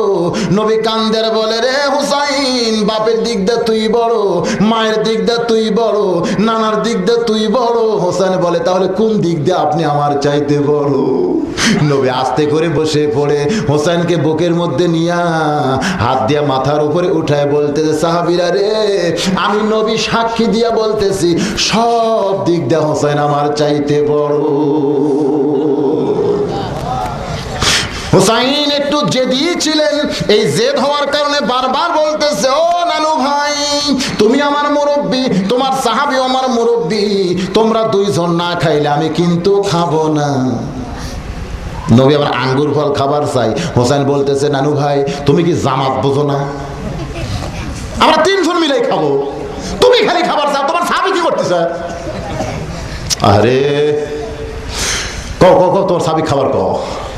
নবী খালি চমকে চমকে উঠতেছে, কারণ ওইটা তো সাহাবী না, ওইটা হলো জিবরাইল। জোরে বলেন কি? জিবরাইল কি খায়? খাওয়ার নিয়ম জানে? আচ্ছা মানুষ তো খায়, আপনারা খান না? খাওয়ার নিয়ম জানেন? জোরে বলেন, খাওয়ার নিয়ম জানেন? খাওয়ার কিন্তু একটা নিয়ম আছে। সুদ খাওয়া, জোরে গান, সুদ খাওয়া যাবে না। জোরে গান, সুদ খাওয়া, ঘুষ খাওয়া, বেশি খাওয়া। এই আমি শুনলাম সুদ খায়, কোন জায়গায় বাজে না, ঢক ঢক করে খায়। কি কোন খাওয়ার একটা আদব আছে না নাই? আমি ওয়াজ করতে বলে থাকি ভাই, দুইজন মিলে কাঁঠাল কিনছে। জোরে কর, কি কিনছে? একটা খুব সোজা সরল আর একটা চালাক। দাম হলো কয় টাকা? 50 টাকা। জোরে কোন কয় টাকা? 50 টাকা। দুইজন মিলে কিনছে। এখন চালাক বলতেছে, বোকা ভাই কাঁঠাল তো ভাগ করে খাওয়া লাগে। কয় খাওয়া হোক, টাকা কয় টাকা পরে বিচি দেখে ভাগ। বোকা বলতেছে, আমার কোনো চিন্তা নেই, কারণ যে কয়টা রোয়া খাবে সেই কয়টা টাকা দিবে। তো চালাক সমানে বিচিও খায়, ওয়াও খায়, বিচিও খায়, ওয়াও খায়। আর বোকা খালি রোয়া খায় আর বিচি রাখে। এক সময় দেখা গেল চালাকের দিকে মাত্র 5টা, বোকার দিকে 45। এখন চালাক বলতেছে, বোকা ভাই তুই খাইলি বেশি, টাকা দে বেশি। বোকা কয়, দুইজন তো সমানই খাইলাম ভাই, কিন্তু আমার দিকে বিচি ঠিক তোর দিকে নাই। চালাক বলতেছে, আমি মুখের মধ্যে রোয়া দিয়ে খালি জিভে লড়াইছি, খাই নাই। এখন কি করবে? বিচি দেখা ভাগ। চালাক মাত্র 5টি টাকা, বোকা 45 টাকা দেয়। যাওয়ার সময় চালাক চিন্তা করে, বেশি খাইলাম কম দিলাম। চালাক খুশি হয়ে ভাবতেছে, বেশি খাইলাম কম দিলাম, বেশি খাইলাম বেশি পাইলাম কম দিলাম। 100 টাকা দিয়ে 120 টাকা পাই, হাই রে বেশি হয়েছে লাভ ভাই। চালাক মনে মনে খুশি না বেজার? বেশি খাইলাম কম দিলাম। আর বোকা চিন্তা করে, খাইলামই সমান দিলাম বেশি, খাইলামই সমান দিলাম বেশি, নিলামই 100 দিলাম 120, নিলাম 100 দিলাম 120। বোকা বুঝতেছেন না? তো খাওয়ার একটা নিয়ম আছে না নাই? জোরে কোন আছে না নাই? বাড়ির দিকে যাচ্ছে চালাক, হঠাৎ পূর্ব আকাশে ম্যাক করছে, ম্যাক আসমানে যেই ডাক মারছে করকরানি, নিম্ন পেট খালি কর কর করতেছে। কারণ খাওয়ার একটা নিয়ম আছে। সমস্ত ডাক্তার বলেছে 5-6টা জিনিস হজম হয় না। একটা হলো কোনো এই যে লোক কাঠ লোক যদি ভিতরে যায় ওটা হজম হবে, মাথার চুল যদি ভিতরে যায় হজম হবে, আলুর চোষা যদি খান হজম হবে না, তারপরে তিতুলের বিচি মাঠগুটি যদি খান হজম হবে না, কাঁঠালের বিচি কেউ যদি খায় হজম হওয়ার কোনো ক্যাপাসিটি পেটের মধ্যে নেই। এখন যেই মারছে আসমানে ডাক, আর হতো নিম্ন চাপ। ওই বাড়ির দরজার দিকে নাচে, আর বউ একটা জানলা দিছে, আনাজকালে লাগায় জানলা, ওই জানলার তলে বেটা কাম সারছে। বাড়ির মধ্যে চলে আসছে, সকালবেলায় মাঠে ময়দানে কাজ করতে যায়। সকালবেলায় বিবি তরকারির ডালার কাছে যায়, দেখে কোনো তরকারি নাই, তাহলে একটু জানলার কাছে যায়, আনাজকালায় লাগায়। উপরে জালিঙ্গা কন না জানলা কন? আপনারা কি কন? এই জানলার উপরে কোনো আনাজ কালাই নাই। বউটা নিচের দিকে তাকায়, দেখে এক ঠিক কাঁঠালের বিচি দেখা যায়। বউ খুশি হয়ে বলতেছে, আল্লাহ তুমি যার প্রতি রহম করো তার কোনো অসুবিধাই নাই। আল্লাহ যারে দেয় ছাপ্পড় ফেরাই দেয়। সমস্ত কাঁঠালের বিচি নিয়ে খুশি হইয়া বাড়ির দিকে আসে। বাড়িতে আইসা ওইটা দুপুরবেলা গরম পানিতে সিদ্ধ করে ওইটা ভর্তা বানায়, স্বামীর সামনে যখন গরম ভাতে দেয়, বিসমিল্লাহ ছাড়াই 2 থালি খায়। স্বামী বিসমিল্লাহ ছাড়া কয় থালি খাচ্ছে? 2 থালি খাওয়ার পরে বউরে বলতেছে, ও বিবি এই সপ্তাহে তো কাঁঠাল কিনে নাই, তুই কাঁঠালের বিচি পাইলি কোথায়? বউ বলতেছে, আল্লাহর শুকরিয়া আদায় করো। স্বামী বলতেছে, কেন? আগে আল্লাহ শুকরিয়া আদায় করো, আল্লাহ যারে দেয় ছাপ্পড় ফেরাই দেয়। তুমি কাঁঠাল না কিনলে কি হবে? আমার তরকারির ডালা তো তরকারি নাই, আনাজ কালাইও নাই। কিন্তু নিচের দিকে তাকায় দেখি, যেই কইছে নিচের দিকে তাকায় দেখি বউ বলতেছে, ও কইলা কেন? স্বামী কান্দের কয়, মাবুদ একই জিনিস তুমি কয়বার খাওয়াইলা। আজকে যারা সুদ খায়, আজকে যারা ঘুষ খায়, একদিন তারা বুঝবে রে, গলায় আটকে যাবে। জোরে বলেন ঠিক কিনা ভাই? কোরআনে সুদ খাওয়া হারাম করেছে, সুদ খাওয়া চলবে না। ঘুষ খাওয়া হারাম করেছে, জোরে বলেন ঠিক কিনা? একটু অ্যাঙ্গেলে ডোজ দিয়ে দিলাম। এবার চলে আসেন ফেরেশতারা খায়ও না, খাওয়ার নিয়ম জানে না। হোসাইন ধরেছে বায়না, তোমরা দুইজন না খাইলে আমি কিন্তু খাবো না। হযরত আলী দরজার সামনে দাঁড়ায় আছে। হোসাইন বলেছে, ও বাবা তুমি আমাকে মারছো বাবা, তুমি আমাকে ফাইলা দিছো বাবা, তুমি কি আমারে চিনো? আর ওই যে আপনাদের 6টা প্রশ্ন আছে ভাই, আজকে 6টা প্রশ্নের উত্তর আমি আপনাদের শোনাবার চাই। ওয়াজ করতে আরো যদি 8 ঘন্টা লাগে আপনারা কি শুনবেন? ভালো লাগতেছে? মাশাআল্লাহ, সুবহানাল্লাহ। একটু খেয়াল করে কথাগুলো শুনতে হবে। প্রশ্ন করেছে কয়টা? কয়টা? 1 নম্বর প্রশ্ন, তোমাদের আল্লাহ কোথায় আছে আল্লাহ দেখান লাগবে। 2 নম্বর প্রশ্ন, তোমাদের আল্লাহ এখন কি করতেছে। 3 নম্বর প্রশ্ন হলো তোমাদের আল্লাহ কোন দিক হয়ে বসে আছে। 4 নম্বর প্রশ্ন, তোমাদের আল্লাহর আগে কি আছিল। 5 নম্বর প্রশ্ন, তোমাদের আল্লাহর ঢপটা কেমন। আর 6 নম্বর প্রশ্ন হলো তোমাদের নবী কোন দরজা দিয়া আল্লাহর বাড়িতে গেছে, দরজা দেখান লাগবে। প্রশ্ন কয়টা? এবার চলে আসেন, হযরত আলী দরজা খুলে ফকিরের সামনে খাবার টোপলা নিয়ে যাবে না হোসেনের কাছে খাবার টোপলাটা দিবে? একটু শোনার দরকার আছে না নাই? বাজান রে হোসাইন বলেছে, ও বাবা তুমি আমারে মারছো বাবা, তুমি আমাকে ফাইলা দিছো বাবা, তুমি কি আমারে চিনো? তুমি কি আমারে চিনো? কথা বলতে গিয়ে আপনাদেরকে নিয়ে গেছি এমন জায়গায়, এখানে ওয়াজ না করলে তো কোনো উপায় নাই। কারণ নবী আঙ্গুর খাবার চাই। হোসাইন বলেছে একলা খালি চলবে না, তোমার সাহাবীকে খাইতে কও। কিন্তু নবী তো খাবার বলতেও পারে না। হোসাইন বলতেছে, নানু ভাই আমি বুঝেছি, আমি বুঝেছি। নবী বলে, তুমি কি বুঝেছো ভাই? বলে, তোমার সাহাবী আঙ্গুর একলাই খাবার চায়। দাও গো নানা, নাও তোমার আঙ্গুর ফিরাইয়া দাও, আমিও খাবো না তুমিও খাবো না, সব আঙ্গুর তোমার সাহাবীকে আমি ফিরাইয়া দিবার চাই। কারণ এতক্ষণ হলে আঙ্গুর শুধু তাকে দেখতেছে, বেটা খায় না। আমি বুঝেছি একলাই খাবার চাই, আমাদের খাইতে দিবে না। দাও গো নানা, দাও আঙ্গুর ফিরাইয়া দাও। হোসাইন দৌড়ে এসে নানার হাত থেকে যখন আঙ্গুর ফিরে নিবার চায়, নবী যখন দিবার চায় না, জোর করে আঙ্গুর আটকায় আছে। বলতে, নানু ভাই তুমি বুঝি আদল ইনসাফ বুঝো না, তোমার সাহাবী একলাই খাবার চাই, তুমি কেন আঙ্গুর ফিরাইয়া দিবা না? দাও গো নানা, দাও আঙ্গুর ফিরাইয়া দাও। হোসাইন যখন নানার কাছ থেকে আঙ্গুর ফিরাই নিবার চায়, আমার আল্লাহ ডাক দে বলে, জিবরাইল রে, তুই যে ফেরেশতা জিবরাইল, আমার হোসাইন এইটা জানে না। যদি জানতো তাহলে তোরে দাওয়াত দিত না। দাইয়াতুল কালবি সাহাবী বিশ্বাস করে তোরে যখন দাওয়াত দিয়া বায়না ধরেছে, রে জিবরাইল, যে তোরে দাওয়াত দিছে আমি আল্লাহ তারে এতই ভালোবাসি, আর যে তোর সঙ্গে আঙ্গুর খাওয়ার জামাত করতেছে আমার হাবিবুল্লাহ দোস্তকে আমি আল্লাহ এতই পছন্দ করি। একজন দাওয়াত দেওয়ার কারণে আর একজন তোর সঙ্গে জামাত করে খাওয়ার ওসিলায় তোর হাতের আঙ্গুর খাওয়ার শক্তি আমি আল্লাহ তোরে দিয়া দিলাম। সঙ্গে সঙ্গে ফেরেশতা জিবরাইল দাহিয়াতুল কালবি সাহাবীর চেহারায়, ফেরেশতারা কিন্তু খায় না, কিন্তু সাহাবীর চেহারায় আঙ্গুরগুলো যখনই খাইছে, নবী আমার বলতেছে, সাহাবীরা রে, এই যে আমার জীবনের বড় অবাক ঘটনা কিছুক্ষণ আগে মসজিদ নববীর মধ্যে ঘটে গেল। তোমরা সবাই হোসাইনকে চিনে নাও, আমার হোসাইন কিন্তু যেমন তেমন ছেলে না। হযরত আলীর মনে পড়ে যায়, হয়তো এই কারণেই হোসাইন বলেছে, ও বাবা তুমি আমারে মারছো বাবা, তুমি আমারে ফাইলা দিছো বাবা, তুমি কি আমারে চিনো? হযরত আলীর 2টা হাত থরথর করে কাঁপতেছে, 2টা পা থরথর করে কাঁপতেছে। এমন সময় ওই খাবার টোপলা নিয়ে হোসেনের কাছে আসবে না দরজা খুলবে, মা ফাতেমা পড়ে অঝর নয়নে কাঁদতেছে। আর হোসেনের দিকে তাকায় বলতেছে, বাবা তোর বাপকে তুই বড় কষ্ট দিলি রে বাবা। হোসেন বলতেছে, না আমারই কষ্ট দিছে মা। 2 দিন পর বাবার কাছে খাবার চাই, বাবার হাতে খাবার টোপলা দিকে, তারপরও বাবা খাবার না দিয়ে আমারে ঠেকনা মারছে। ফাতেমা বলে, বাবা রে তুই তোর বাপকে বড় কষ্ট দিলি বাবা। আর হোসেন বলতেছে, মা খবরদার বাবার পক্ষে হইও না, বাবার কলিজার মধ্যে কোনো দয়া নাই। এমন একটা অবস্থায় হযরত আলী কি করবে? দরজা খুলে ফকিরের কাছে যাবে না খাবার টোপলা নিয়া তার ছেলের কাছে চলে আসবে? আল্লাহর কোরআন সামনে দাঁড়ায় বলে, ইন্নামা আমওয়ালুকুম ওয়া আওলাদুকুম ফিতনা। আলী রে, সম্পদ আর সন্তান হলো বিপদের কারণ। এই সম্পদের মোহে, সন্তানের মহব্বতে দরজার ফকিরকে ভুলে যাস না। অবস্থা খুব একটা ভালো না। এখন কোন দিকে যায় আমি আপনাদের কাছে এখন জানবো। আল্লাহর কোরআন বড় না সন্তান বড়? কোরআন বড়। সবাই বলতেছে না। মুসলমানদের সঙ্গে যখন কাফেররা পারতেছে না, বাগদাদের খলিফা হারুন রশিদের সময় গোটা পৃথিবী যখন মুসলমানের পায়ের তলায়, জোরে বলেন সুবহানাল্লাহ, ওই সময় কাফেররা দেখলো মুসলমানের সঙ্গে অস্ত্রে পারা যাবে না, শক্তিতে পারা যাবে না। মুসলমান হলো আল্লাহর ইমানের বলে বলিয়ান, জিহাদের ময়দানে যখন যায় তাদের সামনে নবীর একটা হাদিস দাঁড়ায়।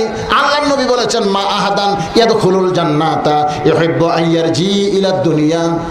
আল্লাহ নবী বলেন, জান্নাত পাওয়ার পরও একদল মানুষ দুনিয়াতে আসার জন্য ছটফট করবে। জোরে কারণ সুবহানাল্লাহ। বিশ্বাস হয়? হাদিসটা বিশ্বাস হয়? বুখারী শরীফের হাদিস কিতাবুল মাগাজির মধ্যে আছে, মা আহাদান ইয়াদখুলুল জান্নাতা ইউহিব্বু আন ইয়ারজি ইলা দুনিয়া ওয়া লাহু মা আলাল আরদি মিন শাইইন ইল্লা শাহীদুন ইয়াতামান্না আন ইয়ারজি ইলা দুনিয়া ফায়ুক্তাল আশারা মাররাতান লিমা ইয়ারা মিনাল কারামাতি। রাওয়াহুল বুখারী কিতাবুল মাগাজি। জোরে বলেন সুবহানাল্লাহ। একদিকে মুসলমান আলেমেরা, আরেকদিকে কাফের বেঈমান বুদ্ধিজীবী। ওই বুদ্ধিজীবীর মধ্যে একজন হয়েছে সভাপতি, চেয়ার নিয়ে বৈশা মুসলমানদেরকে লক্ষ্য করে বলতেছে, হ্যাঁ মুসলমান আলেমেরা, তোমাদের কাছে আমাদের 6টা প্রশ্ন, এই 6টি প্রশ্ন উত্তর যদি দিবার পারো তাহলে আমরা সব খ্রিস্টান মুসলমান হয়ে যাব। জোরে কোন সুবহানাল্লাহ। আর যদি উত্তর দিবার না পারো তাহলে মিডিয়ার মাধ্যমে আমরা প্রচার করে দিব মুসলমান হলো একটা ভুয়া জাত। জোরে কোন কি জাত? ভুয়া। ভুয়া বোঝেন না? আসলে মুসলমান কি ভুয়া নাকি? সব কিন্তু ভুয়া। অমাইয়াবতাগি গায়রাল ইসলাম দীনান ফালাই ইউকবালা মিনহু। আল্লাহ কোরআনে বলেছেন, একমাত্র ইসলাম ছাড়া আর কোনো দিন বা ধর্ম নাই। ইসলামকে আমার আল্লাহ পছন্দ করে সব কিছু বাতিল করেছে। জোরে বলেন ঠিক কি না? আজকে যত ধর্মের দাবিদার সবগুলো কি ধর্ম না বিধর্মী? একমাত্র ধর্মকে মুসলমান। জোরে গান কে? মুসলমান আলেমের একদিকে, কাফের বেঈমানে বুদ্ধিজীবীর সভাপতি বলতেছে, এই মুসলমান আলেমেরা, 1 নম্বর প্রশ্ন হলো আল্লাহ কোথায় আছে, আল্লাহ দেখান লাগবে। 2 নম্বর প্রশ্ন হলো আল্লাহ এখন কি করতেছে। 3 নম্বর প্রশ্ন আল্লাহ কোন দিক হয়ে বসে আছে। 4 নম্বর প্রশ্ন হলো আল্লাহ ঢপটা কেমন। 5 নম্বর প্রশ্ন হলো আল্লাহ আর আগে কে আছিল। 6 নম্বর প্রশ্ন হলো নবী কোন দরজা দিয়ে আল্লাহর বাড়িতে গেছে। সমস্ত আলেমেরা মাথা নিচু করে কাঁদতেছে। এমন প্রশ্ন জীবনেই শোনে নাই, উত্তর দিবে কোত্থেকে? কি কোন খালি প্রশ্ন করলে হয়? একজন প্রশ্ন করছে, হারকিন বাতি ফু দিলি বাইলে আগুন কোন জায়গায় যায়? আপনি যে হারকিন বাতিতে ফু দিলেন না, তাহলে ওই আগুনটা কোন জায়গায় যায়?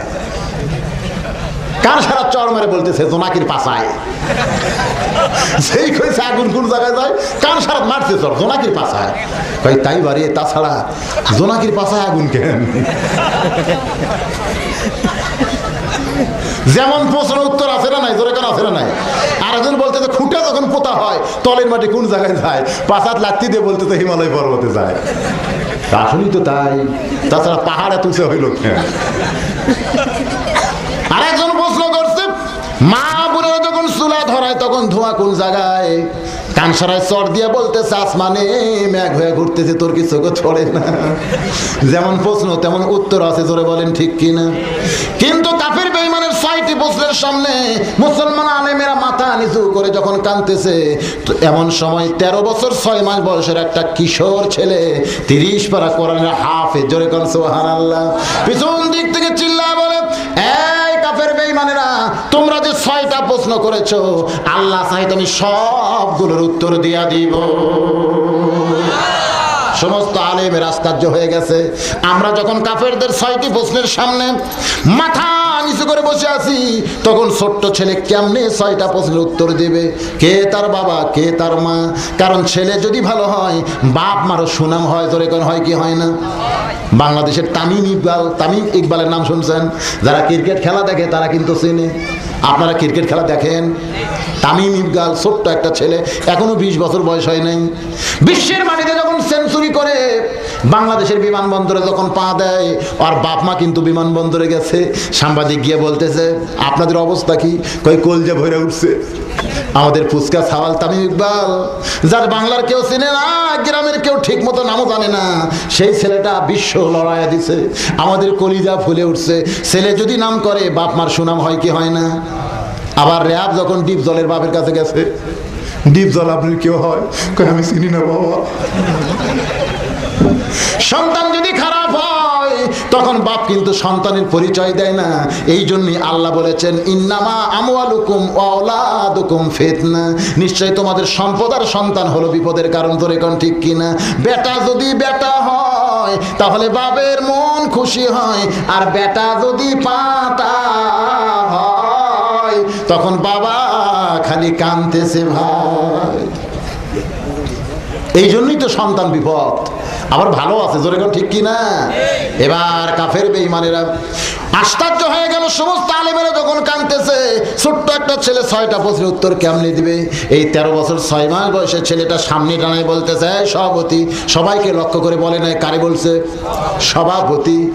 সভাপতি সাহেব, বাংলাদেশের কোরআনের মাহফিলের সভাপতি। আমাদের বগুড়ার নিয়ম হলো, যার নাই কোনো গতি তিনি হলেন সভাপতি।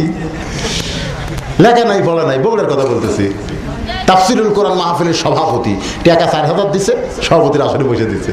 এখন বক্তা বেহেশতের ওয়াজ করতে করতে পৌষ মাসে লাগছে ঠান্ডা, তো সভাপতি বলতেছে, বক্তা সাহেব আপনি তো খালি বেহেশতের ওয়াজ করতেছেন, আর যে ঠান্ডা লাগছে, বেহেশতের মধ্যে কি আগুন আছে? বক্তা কয়, না চাচমিয়া, বেহেশতের মধ্যে তো আগুনের ব্যবস্থা রেখে। বাবু, যে ঠান্ডা লাগছে, যার মধ্যে আগুনই নেই, তার ওয়াজ করো কেন? যেটা আগুন পাওয়া যায় তার ওয়াজ করো। তোকে আগুন তো জাহান্নামের মধ্যে পাওয়া যায়, তাহলে জাহান্নামে হওয়ার দরকার ভাই, ও বেহেশতের হওয়ার দরকারই নেই। ওটা জাহান্নাম জান্নাত কিছুই জানে না, তাই সভাপতি হয়ে বসে আছে। এখন ছেলেটা বলতেছে, সভাপতি তুমি যে 6টা প্রশ্ন মুসলমান আলেমদেরকে লক্ষ্য করে বারবার করতেছো, এই 6টি প্রশ্নের উত্তর কি তুমি জানো? খ্রিস্টান সভাপতি বলতেছে, আমি শুধু প্রশ্ন জানি, উত্তর জানি না। ছেলেটা বলতেছে, আমি প্রশ্ন জানি, উত্তরও জানি। আজকের মাহফিলের সমস্ত লোকজনকে লক্ষ্য করে ছেলে বলতেছে, মাহফিলের লোকেরা তোমরাই বলো তো আজকের মাহফিলের সবচাইতে দামি ব্যক্তিকে? সমস্ত লোকেরা সমস্যারে বলে, যিনি প্রশ্নও জানে, উত্তরও জানি, তিনি হলেন সবচাইতে দামি। ছেলেটা বলতেছে, তাহলে আমার দিকে তাকায় দেখো, আমি 6টা প্রশ্নও জানি, উত্তরও জানি। এখন তোমরাই বলো, এই মাহফিলের সভাপতির জন্য চেয়ার মাত্র একটা, এখন যিনি সভাপতির আসনে বসে আছে, তিনি শুধু প্রশ্নও জানে, উত্তর জানে না, আর আমি নিচে দাঁড়িয়ে আছি, আমি প্রশ্নও জানি, উত্তরও জানি। তোমরাই বলো, ওই চেয়ারে এখন বসবে কেডা? সমস্ত জনগণ সমস্যারে বলতেছে, সভাপতি চেয়ার থেকে নাম। কারণ তুইও যা, আমরাও তাই। তুইও 6টা প্রশ্ন জানিস, আমরাও প্রশ্ন জানি, উত্তর জানি মাত্র একজন।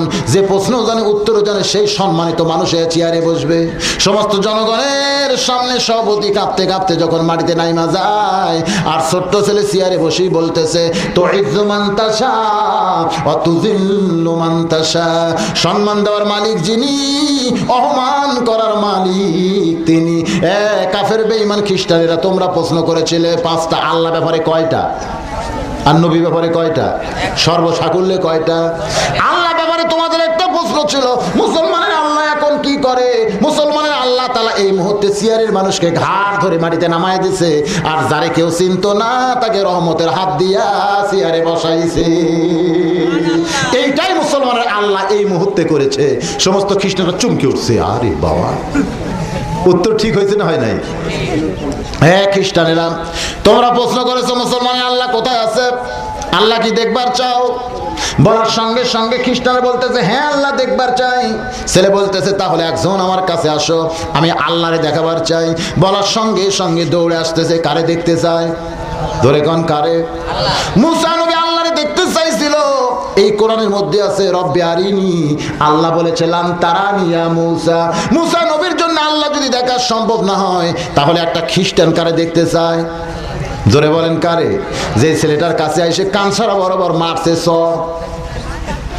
খ্রিস্টান বলতেছে, আমার মারিস কেন? পেট বরাবর মারছে ঘুষি। এই ছেলে, এতগুলো মানুষের সামনে আমার মারো কেন? বলে মারলে কি হয়? বলে মারলে লাগে। লাগে কেন? বলে আমি জীবিত মানুষ বলি তো আমারে লাগে। 13 বছর 6 মাস বয়সের কিশোর কোরআনে হাফেজ বলতেছে, খ্রিস্টান কাফের, তুমি বলতেছো আমি জীবিত মানুষ বলি তো আমারে লাগে, তুমি কোনোদিন কি জীবন দেখছো? খ্রিস্টান চিল্লায় বলে, জীবন দেখা লাগে না, জীবিত মানুষ মাত্রই বিশ্বাস করে জীবন তার দেহের ভিতরে আছে। এবার ছেলেটা চিল্লায় বলে, জীবন না দেখি যেমন বিশ্বাস করে জীবন তার দেহের মধ্যে আছে, মুমিন মুসলমান যারা, তারাও বিশ্বাস করে আল্লাহ গোটা বিশ্ব জগৎ মিলে আছে। কাফের বেঈমানেরা, তোমরা প্রশ্ন করেছো মুসলমানের আল্লাহর আগে এই পৃথিবীতে কে ছিল, তোমরা কি জানবার চাও? বলে হ্যাঁ। তাহলে 2 জন আমার কাছে আসো। খ্রিস্টানরা বলতেছে, না, আল্লাহর আগে কে ছিল জানবার চাই। কিন্তু কাছে যাওয়ার কোনো ক্যাপাসিটি নাই। কারণ একজন কাছে যায় যে হারে পিটন খাইছে, আমরা কাছে যায় পিটন খাবার চাই না। ছেলেরা বলতেছে ঠিক আছে তাহলে কাছে আসা লাগবে না, তোমরা দুইজন ওখানে দাঁড়িয়ে থাকো। দুইজন খ্রিস্টান দাঁড়াইলে ছেলে বলতেছে তাহলে গণনা করো, 1 2 3 4 5 6 হয় না, ভালো করে গোনো।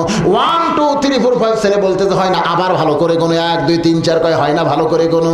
সমস্ত খ্রিস্টান চিল্লা বলে ছোট্ট ছেলে তোমার কাছে কি গণনা শিখতে হবে নাকি? তুমি গণনার কোন জায়গায় ভুল ধরতে পাও?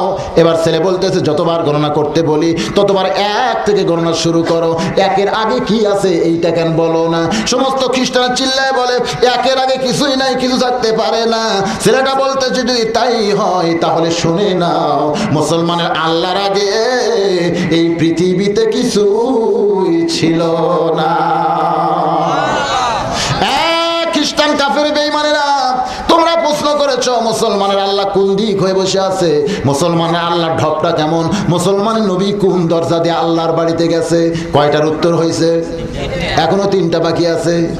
এবার একটাও নবী ব্যাপারে বলা যাক, আল্লাহ ব্যাপারে 5টার মধ্যে কয়টা হয়েছে? নবীর ব্যাপারে কয়টা প্রশ্ন? কোন দরজা দিয়ে নবী আল্লাহর বাড়িতে গেছে? দরজা দেখান লাগবে।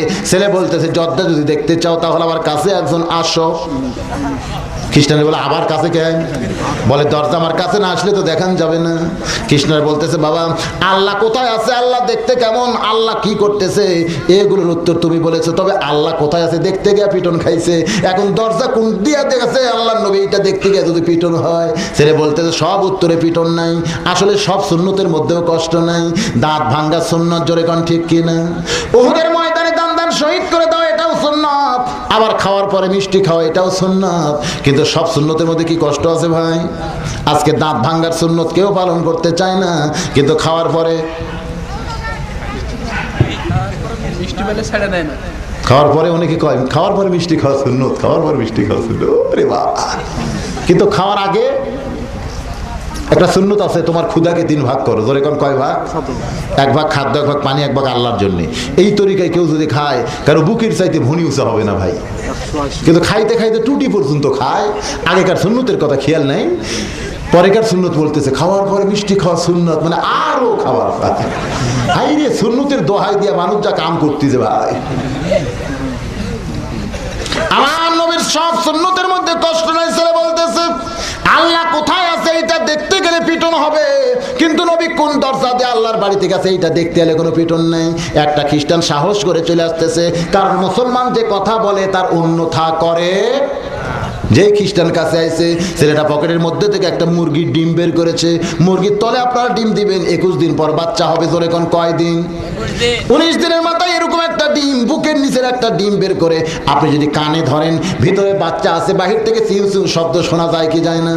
আমি নিজেই কিন্তু এটা কিতাবে যখন পড়লাম, তার পরীক্ষা করার জন্য মুরগির তলের ডিম নিয়ে পরীক্ষা করছি ভাই, ভিতরে বাচ্চা আছে, বাহির থেকে চিউ চিউ শব্দ শোনা। ছেলেটা এরকম একটা ডিম ওই খ্রিস্টানের কানে ধরছে। কি শোনা যায়? বলে ভিতরে মুরগির বাচ্চা আছে, বলে নাই। খ্রিস্টান বলে আছে, বলে নাই। আছে, ছেলেটা বলতেছে নাই। খ্রিস্টান বলে চিউ চিউ শব্দ শুনতেছি, এর মধ্যে মুরগির বাচ্চা আছে। এবার কিশোর ছেলে বলতেছে খ্রিস্টান, মুরগির বাচ্চা যদি বিশ্বাস করো তাহলে দেখো তো কোন দিক দিয়ে ঢুকছে। এবার ডিম হাতে নিয়ে ঘুরাই পাল্টাই, কোনো দরজাও নেই, জানলাও নেই। ছেলে বলতেছে তাহলে বাচ্চাও নেই, কয় বাচ্চা আছে, তবে কোন দিক দিয়ে ঢুকছে জানি না।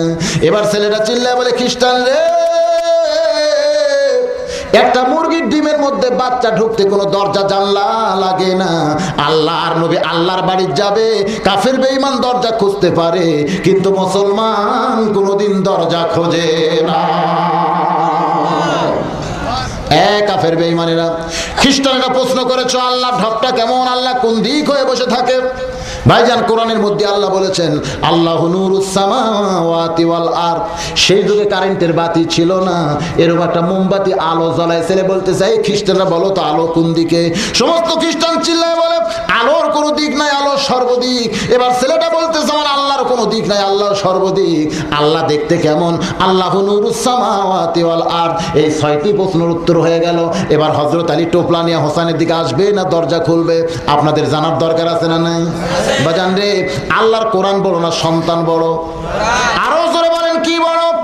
আল্লাহর কোরআনকে বড় বিশ্বাস করে হযরত আলী হোসেনের দিকে না তাকায়া কাঁপতে কাঁপতে রাখতে যখনই দরজা খুলেছে, দরজা খোলার পরে তাকায় দেখে ফকির দাঁড়ায়া মুস্কি মুস্কি হাসতেছে। হযরত রাগ করে বলতে যায়, ফকির রাস্তার বাদে পড়েছিলে, তোমার কান্দি করে নিয়ে এসে আমার দামি চাদরের মধ্যে বসায় রাখছি, যেই ফকির হাঁটতে পারো না, নড়তে পারো না, কান্দে করে নিয়ে আইলাম, সেই ফকির দরজায় দাঁড়ায় মুস্কি মুস্কি হাসো কেন? তোমার কি শরম নাই?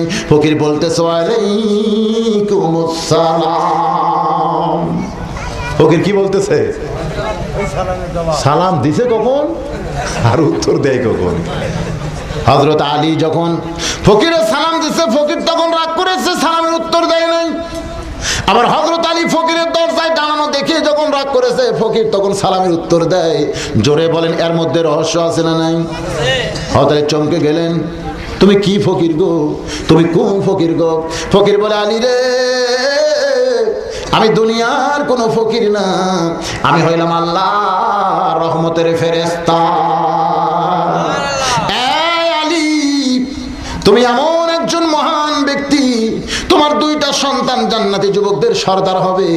তুমি এমন একজন মহান ব্যক্তি, তোমার বিবি জান্নাতি নারীদের নেত্রী হবে। তুমি এমন একজন মহান ব্যক্তি, তোমার ডিগ্রি হলো আসাদুল্লাহিল গালিব। তুমি একই আলী হইয়া তো ডিগ্রি কেমনে পাও? আল্লাহর কাছে যখন আরাধনা, আল্লাহ বললেন, ফেরেশতারে, আমার আলীকে কোনো ডিগ্রি আমি ইচ্ছা করে দেই নাই, প্রত্যেকটা ডিগ্রি আলী অর্জন করেছে। ধরে কোন সুবহানাল্লাহ। আলী, মানুষের চেহারায় আস্তাই ফকির সাইজা পরীক্ষা শুরু করে দিলাম। তুমি কোরআনকে পৃথিবীর সবচাইতে বড় বিশ্বাস করে, আল্লাহর কোরআনকে মানায় আম্মা সাইলা ফালা তানহারকে কান্দে নিয়া তুমি দরজার মধ্যে যখন বসাইতে চাও, আল্লাহর কোরআনকে তোমার দামি চাদর ফকিরের নিচে বিছায় দাও। আলী রে, আল্লাহর কোরআনকে বড় বিশ্বাস করে আস্তাইনু বিসসবরি ওয়াস সালাহ, বিবি 3 দিনের না খাওয়া, তার পাশে যায় নামাজ বিছায় নামাজ পড়তে চাও। আলী, আল্লাহর কোরআনকে বড় বিশ্বাস করে ইন্নামা আমওয়ালুকুম আওলাদুকুম ফিতনা, তোমার সন্তান বিবির দিকে না তাকায়া দরজার ফকিরের জন্য দরজা খুলে দাও। আলী রে, সব কিছুর চাইতে কোরআনকে বেশি দাম দেওয়ার কারণে এই মুহূর্তে আল্লাহ তোমার জন্য একটা ডিগ্রি নাজিল করেছে। আলী ও কাররাম আল্লাহ আজাহু, জোরে সরে বলেন সুবহানাল্লাহ। হযরত আলী কিতাবের মধ্যে লিখলেন, আল্লাহর কোরআনকে পৃথিবীর মধ্যে সবচাইতে যারা বেশি দাম দিয়া কোরআন মোতাবেক নিজের আমলগুলো করতে চায়, হাসরের ময়দানে আল্লাহ তাদের মাথায় কালিমুল্লাহর টুপি পরায়া হযরত মুসার সঙ্গে জান্নাত দিয়া দিবে। সুবহানাল্লাহ করে কইলেন না? আমরা সবকিছুর চাইতে আল্লাহর কোরআনকে বেশি দাম দিয়া কোরআন মোতাবেক নিজের জীবন পরিচালনা করে হযরত মুসা আলাইহিস সালামের সঙ্গে যদি জান্নাতে যাবার পারি, বলেন আমাদের ভাগ্য ভালো না খারাপ? ভালো। সেই জন্য কোরআনকে সবকিছুর উপরে আমরা দাম দিতে চাই, তাহলে তাফসীরুল কোরআনটা সার্থক হবে ভাই। আল্লাহ যেন কোরআন মোতাবেক আমাদের জীবন পরিচালনা করার তৌফিক দেয়। জোরে সরে বলি আল্লাহুম্মা। এখন ইস্তেগফার বলেন, আস্তাগফিরুল্লাহ রাব্বি মিন কুল্লি যামবি ওয়া তুবু ইলাইহি, আস্তাগফিরুল্লাহ রাব্বি মিন কুল্লি যামবি ওয়া তুবু ইলাইহি। সবাই পড়েন, সবাই পড়েন। দোয়ার আগ দিয়ে ইস্তেগফার করা অত্যন্ত দরকার। আল্লাহ নবী নিজেই তওবা করেছেন এবং বলেছেন আত-তাইবু হাবিবুল্লাহ, যারা তওবা করে তারা আল্লাহর দোস্ত। ধরে গেল সুবহানাল্লাহ। এই সবাই ইস্তেগফার পড়ে, আস্তাগফিরুল্লাহ রাব্বি মিন কুল্লি যামবি ওয়া তুবু ইলাইহি, আস্তাগফিরুল্লাহ রাব্বি মিন কুল্লি যামবি ওয়া তুবু ইলাইহি। আপনি কিছু বলবেন কেউ ভাই? না, এর মধ্যে কি দোয়া করে দেব। আল্লাহুম্মা আমিন। আল্লাহুম্মা আনতাস সালাম ওয়া মিনকাস সালাম, তাবারাকতা ইয়া যাল জালালি ওয়াল ইকরাম। মাবুদ, মাঠে ময়দানে অত্যন্ত কাজ যখন তোমার বান্দাদের লাগছে, সারাদিন কাজ কাম করে এই দুর্বল শরীর নিয়ে তোমার কোরআনের মাহফিলে এসে আবার রাত 12:30 বাজে গেছে, এখন পর্যন্ত আরামের বিছানার কথা মনে নাই, ঘুমের কথা মনে নাই, তোমার কোরআন আকর্ষণ করি যার মধ্যে নিয়ে আমি গুনাহগারের সঙ্গে জান্নাতের দরজায়, আয় আল্লাহ তাআলা তোমার রহমতের দরজায় ফকিরের মতন দুইখানা হাত তুলে আমিন আমিন করতেছে। মেহেরবানি করে আজকের মাহফিলকে তুমি কবুল করে নাও। এই মাহফিলের শুরু থেকে শেষ পর্যন্ত যত আলোচনা হয়েছে, মাঝে মধ্যে কোরআন তেলাওয়াত হয়েছে, নবীর হাদিসের তেলাওয়াত করা হয়েছে, মাঝে মধ্যে দোয়া দরুদ জিকির আজকার দুরূদ সালাম পেশ করা হয়েছে, এর মধ্যে যদি কোনো ত্রুটি হয়, ভুল হয়, মাফ করে দিও। এর জাহা দিয়ে মঞ্জুর করো সোনার মদিনায় নবী পাকের রওজায় কবুল করে নিও। তামাম আম্বিয়া কেরাম, আসহাবে কেরাম, তাবিঈন কেরাম, তাবা মুকাররাবিন কিরাম আউলিয়া কিরাম तमाम পৃথিবীর মাটির নিচে যত মুমিন মুমিনাত শুয়ে আছে আল্লাহ সকলের আরওয়াহ পরে হাদিয়া কবুল করো। আমরা যারা হাত তুলেছি আমাদের মধ্যে যাদের মা নাই দুনিয়ায়, ছোট্ট একটা শব্দ মা, মা নামের মধ্যে যে কি মধু, যাদের মা নাই তারাই বুঝতেছে। মায়ের এক ফোঁটা দুধের দাম কাটিয়া গায়েরই চাম, আর জুতা বানাইল ঋণের শোধ হবে না, এমন দরদি ভাবে কেউ হবে না আমার মা। মা গো কি বলবো প্রসবের কথা, মা বিনে সেই ব্যথা কেউ তো বুঝিল না। মাজন ঠেকিয়া সন্তানের দায় অকালে মা মারা যায়, কেন সে মায়ের জন্য দোয়া করবানা, এমন দরদি ভাবে কেউ হবে না আমার মা। মা গো এই দরদের মা যাদের কবরে গেছে মায়ের জন্য আল্লাহর কাছে কান্দেন, আল্লাহ মার কবরকে যেন জান্নাতের টুকরা বানিয়ে দেয়। বাবার যে কি দয়া রে, নিজে বাবা না হইলে কোনোদিন বুঝে আসে না। ও দরদি আল্লাহ, আমাদের মধ্যে যাদের বাবা এতিম হয়ে অন্ধকার কবরে চলে গেছে আল্লাহ মেহেরবানি করে বাবার কবর জান্নাতের টুকরা বানিয়ে দিন। আল্লাহ তাআলা আমাদের দাদা দাদি নানা আত্মীয় স্বজন যারা কবরে গেছে মেহেরবানি করে তাদের সকলের কবরকে রিয়াজুল জান্নাহ কবুল করেন। ও দরদি আল্লাহ, আজকের মাহফিলকে কবুল করেন মাবুদ। এই কোরআনে তাফসীরুল কোরআন মাহফিলের আয়োজন করতে তোমার কত বান্দা কত কষ্ট করেছে, কত মেহনত করেছে আল্লাহ। কঠিন হাসরের ময়দানে এই মাহফিলের ওসিলায় তাদের সবাইকে ইমান আমলে জান্নাতি কবুল করে আল্লাহ। কত মানুষের জানাজার নামাজ জীবনে পড়েছি, এই দুই হাত দিয়ে কত কবরে আমরা মাটি দিয়েছি, কত লাশ অন্ধকার কবরে নামায় দিছি। একদিন আমরা সবাই মরে যাব, যেদিন আমাদের মরণ হবে দিনটা যেন জুমার দিন হয়, যে মাসে মৃত্যু হবে এই মাসটা যেন রমজান মাস হয়। ইমানের সাথে ইজ্জতের সাথে মুসলমান হইয়া যেন আমরা সকলে বিদায় নিতে পারি। আল্লাহ আমাদের সকলার জীবনে কবুল করেন। আমার মা বোনেরা ঘন্টার পর ঘন্টা আবার শুনেছে, মাবুদ আমার মা বোনদেরকে আবেদা সালিহা পর্দানিশী কবুল করে মা ফাতেমার সঙ্গে জান্নাত দিয়ে। আমার বাবা জানেরা, ভাই জানেরা, মুরব্বীরা যারা আজ নিয়তে হাত তুলেছে মাওলা সকলের নেক নিয়ত নেক আশাকে আপনি পুরা করে দিন। অসুস্থ থাকলে সুস্থ করে দিন, অভাব যদি কারো দরজায় বন্ধ করে বরকতের দরজা খুলে দিন। ও দরদে আল্লাহ, গোটা বিশ্বের তামাম মুসলমানের প্রতি রহম করেন। ফিলিস্তিনের মুসলমান বড় অসহায়, বড় নির্যাতনের মধ্যে আছে আল্লাহ গো, আপনি ছাড়া মুসলমানের আর কেউ নাই। আল্লাহ মেহেরবানি করে বিশ্বের তামাম মুসলমানের প্রতি রহম করেন, আমার বাংলাদেশের প্রতি রহম করেন, অত্র এলাকার প্রতি রহম করেন, অত্র গ্রামের প্রতি রহম করেন। দরদি আল্লাহ রে, এতগুলো মানুষের মধ্যে যার দুই কান হাত পছন্দ হয় সেই দুই হাতের ওসিলায় আজকের মাহফিলকে কবুল করে নি। আল্লাহ আজকের মাহফিলে অনেকে টাকা দান করেছে, অনেক আগে বছর দান করবে। আয় আল্লাহ কেউ ধান দান করেছে, আল্লাহ সকলের দানকে কবুল করে নিয়া কঠিন হাসরের ময়দানে আবু বকর ওমর ওসমান আলীর সঙ্গে জান্নাত দিয়া দি। ও দরদে আল্লাহ, যখন আমরা মরে যাব আমাদের আশেপাশে কেউ থাকবে না, ওই সময় তোমার রহমত আমাদের প্রতি নাজিল করো। ইমানের সাথে ইজ্জতের সাথে মুসলমান হইয়া যেন বিদায় নিতে পারি, কবুল করো।